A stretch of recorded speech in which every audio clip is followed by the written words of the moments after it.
Greatest Nigerian students. Ìgboyà, articulate Nigerian students. Greatest gbogbo. Ẹ kú ojúmọ́ lónìí, ẹ káàárọ̀, ẹ káàsán, ẹ káalẹ́, ẹ kú ìrọ̀lẹ́, ẹ kú àsìkò tí ẹ ń rí ọ̀rẹ́ yín, ọmọ yín níbikíbi tí ẹ bá wà. Orúkọ mi, bí mi ò tiẹ̀ sọ́gà, ẹ ti mọ ẹni tó ń sọ̀rọ̀. Kúnlé yín ni, Kúnlé ológun dúdú, ọkọ sọ́jà, ọkọ òṣèlú, ọ̀kan ṣoṣo ọmọ líle tó dùn àbí irúnmọlẹ̀ tí ń pèdè àrà. Ológun dúdú nìyí, mo tún dé sí lọ́dọ̀ lénìí sílé yín láti kí yín pé ẹ kú ọjọ́ mẹ́ta.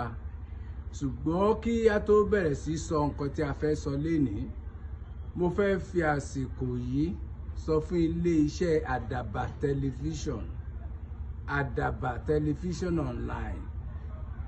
Mo fẹ́ fi àsìkò yìí sọ fún yín wípé àwọn iṣẹ́ tí ẹ bá fẹ́ máa gbé jáde tí ò kì í ṣe ọ̀ríjínà tó dẹ̀ jẹ́ pé ẹ fẹ́ fi tàbùkù Ọọ̀ni of Ifẹ̀ ọba Adéyẹyè ni, ẹ má gbé síta mọ́ o.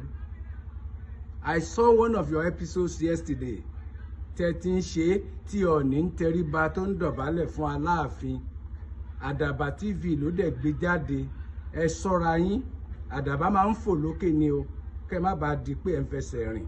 Ẹ ṣọ́ra yín gidigidi. Ọ̀rọ̀ tó bá jọmọ́ Ilé Ifẹ̀ tàbí jọmọ́ Ọọ̀ni of Ifẹ̀, ẹ mọ̀ tẹ́ máa gbé jáde lórí ẹ̀ o.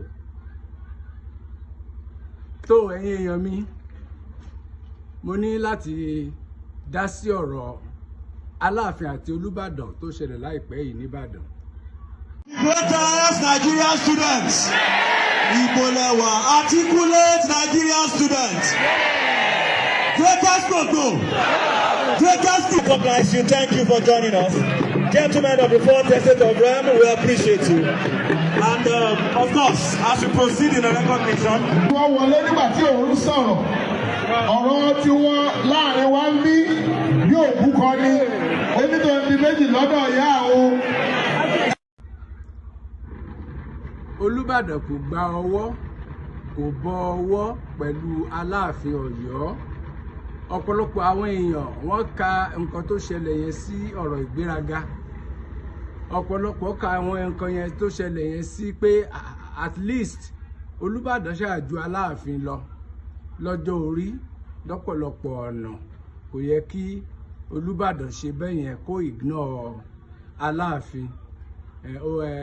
Torí pé nǹkan tó ṣe ṣẹlẹ̀ bẹ́ẹ̀ ni pé Olúbàdàn Ládọjà, bàbá yẹn ó gbọ́n, ó lọ́pọlọ. Téèyàn ò bá lọ́pọlọ, téèyàn ò bá gbọ́n, téèyàn ò bá sharp, lèyàn máa ń kó sí trap.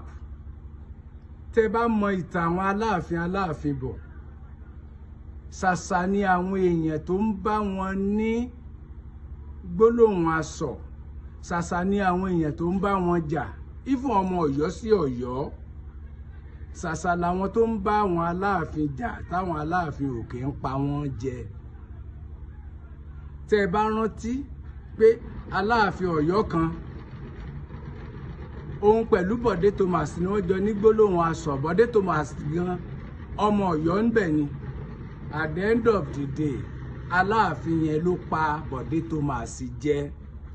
Ọ̀rọ̀ lásán ló sọ o, kò bọ́ lọ́wọ́ o. Ó ní kó máa gbó bí ajá, ó dẹ̀ ń gbó bí ajá títí tó fi kú. Kò bọ́ lọ́wọ́, kò dì mọ́ o, kò ná lóògùn o, ohun lásán lẹ́rí yẹn o. Mo dẹ̀ wọ̀ pé bàbá Ládọjà wọ́n á wà aware of that, wọ́n á mọ̀ ń pa story yẹn. Aláàfin tó ṣe ẹ̀gbésẹ̀ yìí títí dọ̀la àti ìrí àfọ̀mọ́ pé wọn ò mọ̀ nípa ikú aṣípa Ọlọ́run òṣèbí.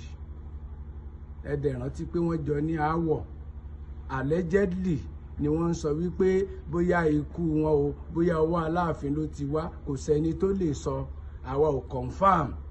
Ṣùgbọ́n tí rúmọ̀ bá ti jáde bẹ́ẹ̀ yẹn, àwọn èèyàn á wà very careful.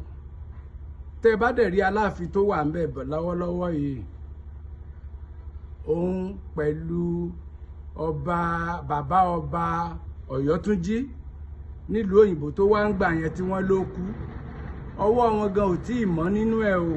Torí dàbí pé bàbá Fẹ́mi Fálànà ti gbé wọn lọ sí kóòtù. Allegedly wọ́n ní wọ́n lẹ́jọ́ jẹ́ lórí incident tó ṣẹlẹ̀ yẹn. Kò dẹ̀ sẹ́ni tó máa wo Aláàfin láti number 1, number 2, number 3 dé 3rd one yìí tá a gbọ́ gbogbo nǹkan tá à ń sọ yìí tá a wá rí i pé wọ́n ní èdè àìyedè tá lòun fẹ́ bọrú àwọn ọba bẹ́ẹ̀ lọ́wọ́. So bí ọba Ládọjà Rasheed kábíyèsí o tí ó bá kọ̀ láti súnmọ́ wọn, láti dì mọ́ wọn, láti bọ Ọwọ adé lọ́wọ́, ìtàn ló kà. Ìtàn ló kà. Ibi tá a ti mọ ọmọ tó ṣáàpù nìyẹn. Ẹ dẹ̀ mọ ogun tó ń lọ lọ́wọ́ ẹmọ tó wà ńlẹ̀. Torí pé Aláàfin Ọ̀yọ́ tó kọjá lọ, ìyẹn kábíyèsí ọba Lámídì, ẹ rántí pé òun àtàwọn Olúbàdàn, even including Ọọ̀ni of Ifẹ̀, kọ́ṣun state tó dé, Ọ̀ṣun state ló gba Ọọ̀ni Síjú Adé lọ́wọ́ Lámídì tó ṣe wàjà. Ogun tọ̀yọ́, gbogbo èèyàn ló mọ̀ ìjà ní tiwọn. Ẹ rántí pé ọba Rasheed Ládọjà yìí, Adéwọ̀lú, was the governor nígbà tí wọ́n ń jà lórí alága ọba ní ìpínlẹ̀ Ọ̀yọ́ lẹ́yìn tí Okùn Adésíjú Adé ti bá Ọ̀ṣun lọ. Bàbá yìí tó ṣẹ̀ jẹ́ Olúbàdàn yìí ló wà ní governor ńgbà yẹn tó dẹ̀ support wípé kò yẹ k'Aláàfin jẹ́ permanent chairman ẹgbẹ́ lọ́balọ́ba nípínlẹ̀ Ọ̀yọ́. Wípé Olúbàdàn náà láti jẹ́ ń bẹ̀ wípé Ṣọ̀ún Ògbómọ̀ṣọ́ wọn gbọ́dọ̀ jọ máa rotate ẹ̀ ni. Ìtàn táwọn náà dẹ̀ ń follow ńgbà yẹn ó ní wípé Ọ̀yọ́ ọ̀gbà yẹn ló lágbára, Ọ̀yọ́ ọ̀gbà yẹn ni authority, Ọ̀yọ́ yẹn ti collapse, ó ti parẹ́, èéfín ni àrímọ́, àdẹ̀lẹ̀ rí mọ́, it has no traces. So Ọ̀yọ́ alágbára àgbà yẹn ti lọ, Ọ̀yọ́ tuntun lélẹ́yìí tọ́wọ́ adé jọba lé lórí, táwọn Aláàfin kan àwọn Adéyẹmí àǹkò tí wọ́n jọba lé lórí. 1840 ni wọ́n dá Ọ̀yọ́ eléyìí sílẹ̀. So Ọ̀yọ́ eléyìí 1840 ẹ̀ tó dé Ògbómọ̀ṣọ́ ló gbà wọlé torí wọ́n lákòdì l'Ógbómọ̀ṣọ́ tí wọ́n kọ́kọ́ dé sí kí wọ́n tó máa bọ̀ lọ́yọ́ tán wà yìí. Lágẹ̀lú dẹ̀ ti tẹ̀ Ìbàdàn dó, Ṣọ̀ún Ògbómọ̀ṣọ́ ti wà ń bẹ̀. So ẹdẹ ń sìn kò sọ yín dàgbà àjọsí, àgbà àjọsí ti kú, kò sí èèwọ̀ ń bẹ̀. Ládọjà correct. Wọ́n dẹ̀ jọ jàjà yẹn títí ní tó fi jẹ́ pé àwa gbọ́ allegedly pé torí ìyẹn l'Aláàfin àti Adédìbú àtàwọn kọ̀ọ̀kan àtọbásanjọ́ ni wọ́n lẹ̀dí àpò pọ̀ tí wọ́n yọ ọba Rasheed ńgbà yẹn ní gọ́vnọ̀. So ọ̀tẹ̀ yẹn sì wà ńlẹ̀ láàrin gọ́vnọ̀ ọgbà yẹn Senator Ládọjà àti Aláàfin tí ó wàjà. Fortunately for ọba Rasheed, wọ́n make sure Ọlọ́run bá wọn ṣe, wọ́n parí ìjà pẹ̀lú Aláàfin Ọ̀yọ́, ìyẹn ọba Adéyẹmí Lámídì. So kò jẹ́ kí crisis wà láàrin wọn tí ọba yẹn fi lọ láì mọ̀ pé òun náà ṣì ń bọ̀ nípò ọba. So adúpẹ́ lénìí wípé gbogbo nǹkan ti settle. Nǹkan tí mo fẹ́ kẹ́ ẹ tún wò ní wípé àmọ́ àṣà, àmọ́ ìṣe, àmọ́ agbára tí àwọn èèyàn kan fi hàn Aláàfin Ọ̀yọ́ wípé ó gbọ́dọ̀ máa jókòó ni láti máa kí àwọn èèyàn. Àwọn tí ò yẹ kó dìde kí á máa dìde kí wọn. Tó bá rí gọ́vnà Ṣèyí Mákindé á dìde, bórí Bọ́lá Tinubu á dìde. Àwọn wọ̀nyí ò dẹ̀ sí nínú traditional right ẹ̀. Àwọn èèyàn ẹ̀gan àwọn àgbà àtàwọn ẹlẹ́gbẹ́ ẹ̀ tó yẹ kí ó máa dìde kẹ́ wọ́n máa yẹra wọn sí ọ̀pọ̀lọpọ̀ ọba àti Olúbàdàn, Ọọ̀ni, Olú of Warri, Emir of Sokoto, wọ́n ti pàdé rí, gbogbo wọn máa ń dìde kíra wọn ni. Àmọ́ bóyá kó lè pẹ́ lórí ọba ni wọ́n ṣe ní kó máa jókòó bí arọ ni. Àmọ́ rísìn bóyá ìyẹn ló máa jẹ́ kí wọ́n rí pé àgbàlagbà ni. Ṣé bí ọ̀pọ̀lọpọ̀ fọ́tò la rí tó yẹ pé ọba Adéyẹmí Lámídì ó ń dìde ni tó máa bọ Ọọ̀ni of Ifẹ̀ lọ́wọ́, tó máa bá ọba of Lagos lọ́wọ́. Mo ti rí píṣọ̀ òun pẹ̀lú Àwùjalẹ̀ àti ti Aláké tí wọ́n ń bọra wọn lọ́wọ́. Kí ni rísìn tó fi ń jókòó sílẹ̀ táwọn èèyàn bá dé? Ló ń jẹ́ kán bo ògo ẹ̀gan mọ́lẹ̀. That is why he's having problem. Nígbà tó Ọọ̀ni bá dé, instead kó dìde, either ọmọ ẹni, ẹ̀gbọ́n ẹni, brother ẹni, bàbá ẹni, wàá tiẹ̀ sì dìde. Nínú dídìde kíra ẹni ni àyẹ́sí wà. Nínú dídìde kíra ẹni làpọ́nlé wà. Nígbà tí ọba wá jókòó tó nawọ́ sáwọn èèyàn, tó bá dẹ̀ rí chairman council wá dìde. Mi ò máa tó yí ọpọlọ Aláàfin padà o.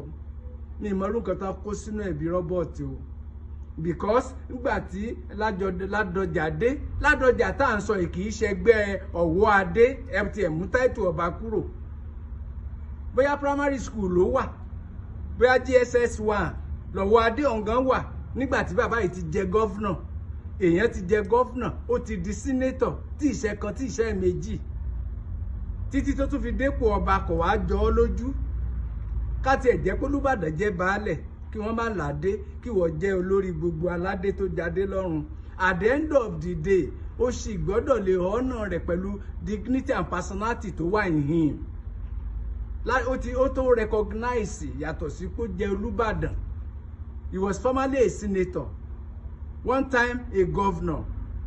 Even though credibility ẹ̀gan lásán, ó ti deserve pé kéèyàn rí Ládọjà kó dìde kó họ́nà ẹ̀. So wípé bóyá bólúbàdàn tí ẹ̀wà bá máa jẹ́ ọmọ Aláàfin, nǹkan tí Olúbàdàn ti jẹ́ kó tó, ohun tí Ládọjà gan ti jẹ́ kó tó jẹ́ Olúbàdàn, ó tó ohun tí Ọwọ Adé gbọ́dọ̀ dìde láti fọ̀wọ̀ fún. Ṣé Ọbásanjọ́ ló ní kí gbogbo wọn dìde ńgbà kan tó ní kí wọ́n jókòó wọn ṣe bá ágìrì ńgbà yẹn àbí Ọbásanjọ́ jọba àbábásanjọ́ wà lórí oyè ńgbà tó ní kó dìde kó jókòó ìjọ òde Yorùbá fẹ́ gbọ́n kí ló cost ẹ̀ láti dìde kó embrace àwọn ọba ẹgbẹ́ ẹ̀ wàá máa jókòó kalẹ̀ fún kíni reason sọ pé wọn bọra wọn lọ́wọ́ wọn ò dì mọ́ra wọn wọn ò jọ ṣe wọn ò jọ rẹ́ wọn ò jọ ṣọ̀rẹ́ ó ṣeé ṣe kó wò wípé ọba Rasheed Ládọjà Adéwọ̀lú ó rántí àwọn ìṣẹ̀lẹ̀ kan pẹ̀lú àwọn Aláàfin ni mo ń padà bọ̀ létà.